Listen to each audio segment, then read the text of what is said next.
Hello dear student, आज की video में हम क्लास 11 का पास प्रमोशन पॉलिसी को देखने जा रहे हैं। ठीक है, जो कि 2025 से 26 की है। ठीक है, 2025 से 26 की। ठीक है, क्योंकि बहुत सारे बच्चों के डाउट थे कि क्लास 11 की पास प्रमोशन पॉलिसी बनाओ, तो इस वीडियो में हम लोग क्लास 11 की पास प्रमोशन पॉलिसी देखने जा रहे हैं। ठीक है, सबसे पहले है it is a mandatory to pass all 5 subjects. आपको 5 मेन सब्जेक्ट में पास होना कंपलसरी है क्लास 11 वालों को। ठीक है, और it is a mandatory to score minimum 25 marks in annual exam. 80 में से 20, 70 में से 18 और 60 में से 15 और 15 में से 30।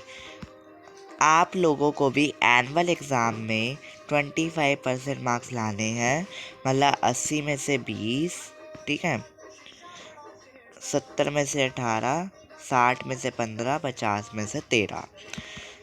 क्योंकि हम लोग अगर करते भी है 25% मार्क्स अगर हम लोग निकालते भी हैं तो आपका यही आंसर आएगा।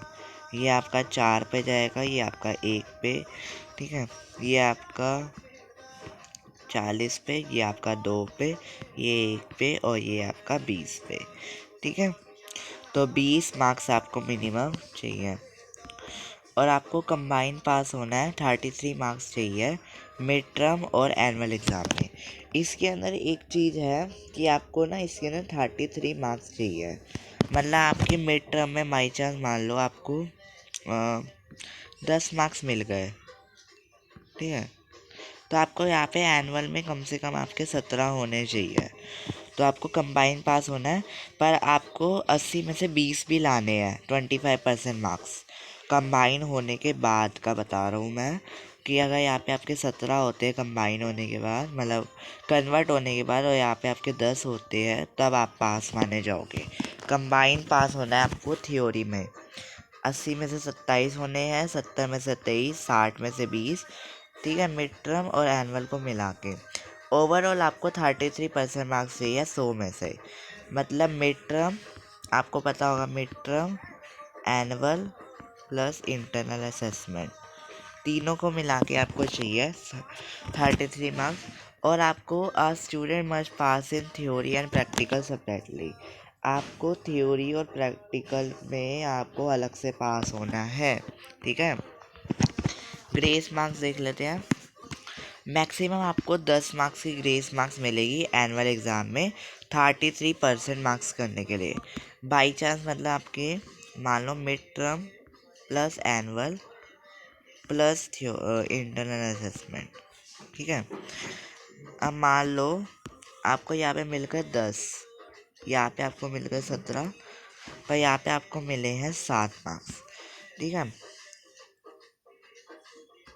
सॉरी, हाँ 7।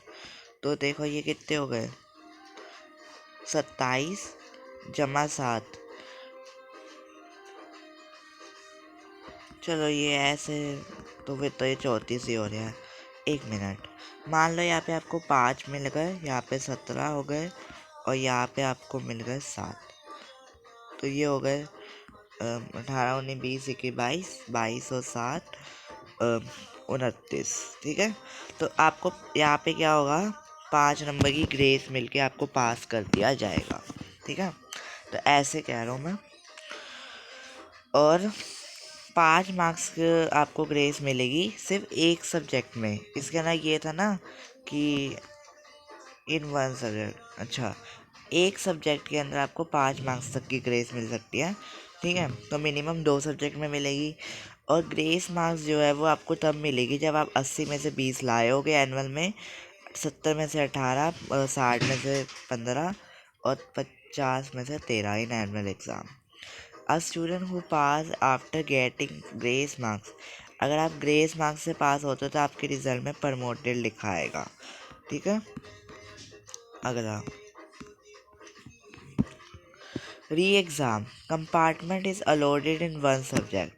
कंपार्टमेंट जो है 9th में क्या था, 2 सब्जेक्ट में मिलती थी, पर 11 में आपको 1 सब्जेक्ट में मिलेगी सिर्फ। और उसके अंदर आपको 33% मार्क्स लाने हैं कंपार्टमेंट के एग्ज़ाम में। 80 में से 27, 70 में से 23, ठीक है, 60 में से 20 और 50 में से 17। अगर कोई बच्चा फेल हो जाता है तो वो री exam he will stay in 11th class in next session. अगर वो री एग्ज़ाम में भी फेल हो जाता है तो वो 11th क्लास जो है वो दोबारा से करेगा अगले सेशन में। आई होप आपको पासिंग क्राइटेरिया समझ में आ गया होगा क्लास 11 का। अगर समझ में आ गया तो वीडियो को लाइक और चैनल को सब्सक्राइब करो। Thank you so much.